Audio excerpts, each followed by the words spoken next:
Nintendo has always been about creating games for everyone. This means for all ages, ethnicities, genders, and more.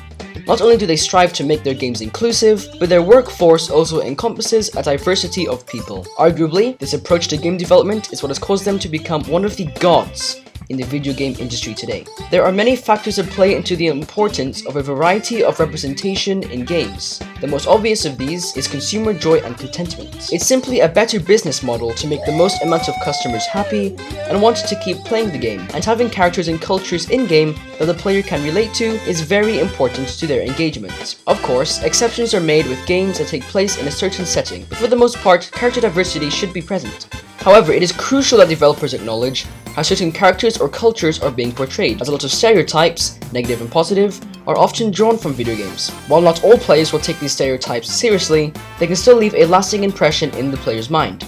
Therefore, reducing negative stereotypes is an effective and important way to reduce general, prejudiced perceptions towards certain cultural groups. All of this best fits into the 10th Sustainable Development Goal, reduced inequalities, specifically reduced social inequalities. And society as a whole will obviously benefit from these changes in the video game industry.